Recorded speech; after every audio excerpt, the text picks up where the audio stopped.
You know the saying, tanks aren't afraid of mud? Yeah, not exactly. Now imagine, you're rolling into combat in this Leopard, and suddenly it starts raining. Boom. War canceled. This Leopard 1A5 handles like a hog on ice, man. Wait a second, is that even a Leopard? Or, yeah, it's a tank. It shoots. Could T-64s or T-72s, now fighting alongside the Leopards in Ukraine, end up in the same kind of mess? Only in Ukraine will you find tankers who've actually seen combat in all the main Cold War tanks, now fighting together under one flag. Let's hear from them. Весь час танкістом на 64-ки були. I fought on the T-64 my whole career, and now I'm on the Leopard. До цього. І все воно ж бистренько. We started off training on the T-72. Then we switched to the Leopard one. And yeah, I've seen action in the T-64 too. Я служив на них. Before the Leopard one, I served on a T-64 for 5 years. So trust me, I've got things to say about these tanks. You'll also find out, straight from the source, just how relevant these old tanks really are on a modern battlefield. Or is this no place for old tanks?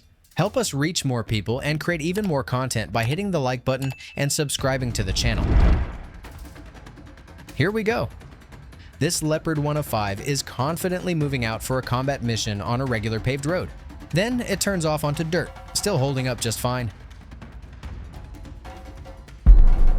Eventually, the crew gets orders to move toward enemy positions, and the Leopard rolls across a field without too much trouble. So what went wrong? We'll get back to that rare footage later when we talk about the gun and protection of the Leopard 1. But right now, let's focus on something else. Why does the Leopard 1 move so well on asphalt or dry terrain, and yet seems so helpless on wet ground?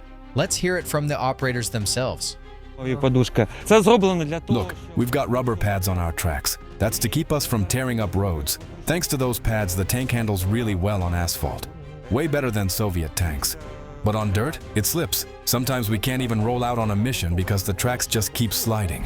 The average number of days with rain or snow in Ukraine is around 140 per year. In January, humidity often reaches 80%. So even without active rainfall, from autumn through spring, Ukraine's fertile soil turns into something like oatmeal, and a Leopard 1 doesn't stand a chance in that. So, guys, maybe just remove the rubber pads for certain missions.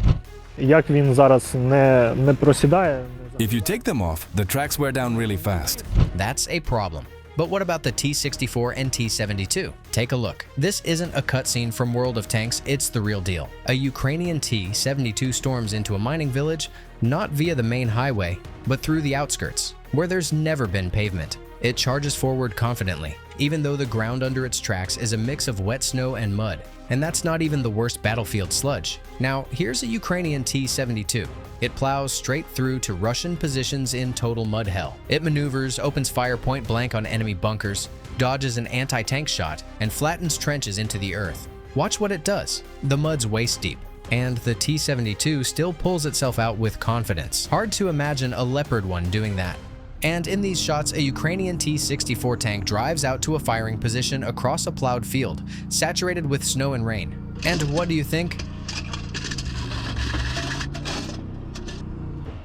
Mission accomplished. We don't know exactly what kind of steel Germany used to make the Leopard's tracks, but it's doubtful that the T-64 or T-72 tracks are made from some exotic secret alloy either. So what's the difference? Let's take a closer look. Here's a Leopard 1 track, and this is a T-72 track. Notice how the cleats have a much more aggressive tread. It gives better traction off-road. Now look at the T-64 tracks. They're honestly kind of genius. They're narrower than most tanks' tracks, but they've got holes in the plates. At first, that seems dumb. Won't mud get stuck in there? Exactly. Mud does get stuck inside. But when the track runs over the top portion of the drive loop, the movement shakes the plates, and the dirt just falls out. No moving parts. No expensive gimmicks. Just clever engineering. Cheap, simple, effective. So, why doesn't the Leopard 1 have something like this? Here's our hypothesis. The Leopard 1 was built to race down autobahns and meet Soviet T-64s and T-72s somewhere between the Rhine and Elbe, or maybe in some mystical Teutoburg forest showdown. Maybe the soil is just different over there. But hey, our comment section is full of former tankers, and we love hearing your insights. So if you're a tanker, drop your opinion in the comments. Why does the Leopard 1 have those tracks? Even if you're not a tanker, we still want to hear what you think. Let's get back to the fight. Ukrainian Leopard 1A5 pounding Russian positions. It may not handle wet terrain perfectly, but on dry off-road ground it holds its own. And one thing's for sure, it fires just fine whether it's raining or sunny. That's thanks to the British-made Royal Ordnance L7A3 main gun, originally developed back in the 1950s. Still, it's a little ironic. A German tank with a British cannon. And even more frustrating, the caliber. 105 millimeters. Meanwhile, both the T-64 and T-72 use 125 millimeter guns. And everyone knows, size matters. But as you can see, 105 millimeters is still enough to smash through concrete positions. Is it enough to take out tanks and armored vehicles? Люди, які думають, що це маленький калібр, People think this is a small caliber. They're completely wrong. This is a rifled gun. Rifled, not smoothbore. Alright, we get it, man. But what does that actually give you? See, rifling stabilizes the shell, but it also causes some energy loss. For example, the 125mm smoothbore gun on the T-64 and T-72 delivers 40 to 50% more muzzle energy than a 105mm. That's why the next-gen Leopard's upgraded to the 120mm Rheinmetall RH-120 smoothbore. By the way, we've got a full video on the Challenger 2, which also uses a rifled gun. That one breaks down the pros and cons. But it looks like the cons won, since the new Challenger 3 will get the German 120mm Rheinmetall smoothbore too.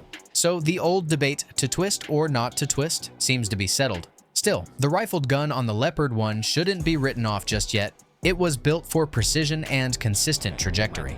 За рахунок того, що у нас нарізна гармата. Because this is a rifled gun, there were times we hit windows from 5 to 6 kilometers out. No exaggeration.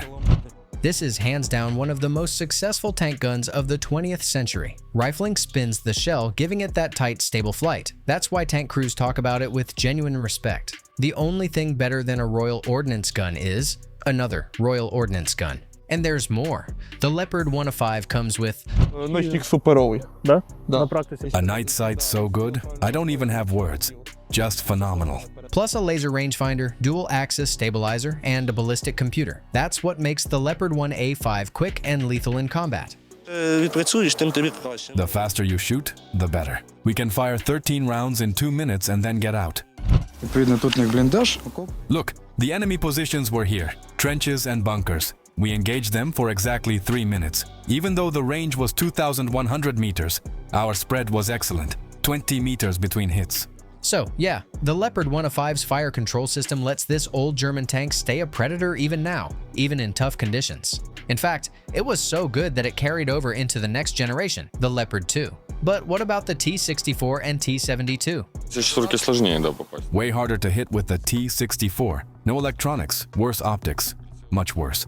The basic fire control system on Soviet-era tanks is definitely outdated, but after modernization, these old tanks received thermal sights, laser rangefinders, digital ballistic computers, weather sensors, and better stabilizers, all of which make them viable on today's battlefield. That said, not every tank in Ukraine's inventory has gone through every stage of that modernization. Ну, є свої плюси, є свої But the мінуси. T-64 has its own advantages. Advantages? Yep, here they are. First, in addition to the coaxial 7.62mm machine gun, Soviet-style tanks like the T-64 are equipped with a remotely operated 12.7mm heavy machine gun. It can engage helicopters, drones, and enemy personnel at ranges up to 1 to 1.5 kilometers, improving both crew survivability and firepower effectiveness. Second, the 125mm 2A46 gun, mounted on all T-64 and T-72 variants, hits like a sledgehammer compared to the Leopard's cannon. And yes, it can even fire a guided missile straight from the barrel. Third, the T-64 and T-72 both use autoloaders, which reduce the crew to just 3 soldiers. Thanks to this, these tanks are about 200mm lower in height. That reduced profile might have made a difference in this specific combat clip. What about protection? If all that fell from the sky were rocks, there'd be no issue. But out here, tanks are constantly hunted by anti-tank weapons and drones, most of which carry shaped charges, so armor matters. Check this out. This Leopard 1 is covered in Contact 1 ERA blocks.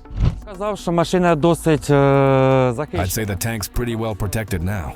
We took a hit from a drone, and it barely did anything. The same Contact 1 explosive reactive armor is used on T-64s and T-72s. And to be fair, Their base armor is still better than that of the Leopard 1. In fact, Contact 1 and protective netting are now being mounted on modern tanks too, like the Leopard 2 and Abrams. It's a must-have. No tank survives long nowadays without additional protection. We don't see large-scale tank breakthroughs in this war anymore, but the combat footage you've seen in this video proves that even older tanks can be adapted to the conditions we face today. So what's the real takeaway? Водія екіпажа.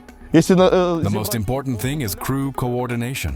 Exactly. Skill matters in every aspect of war, because the stakes are life and death. On that note, we recommend checking out our video about a brilliant ambush pulled off by a Ukrainian Leopard 2A4 crew against a Russian tank convoy. And we'll keep sharing the real frontline experience of how weapons are used in this war. So hit subscribe if you want to learn more than what you'll find on Wikipedia. Thanks for watching.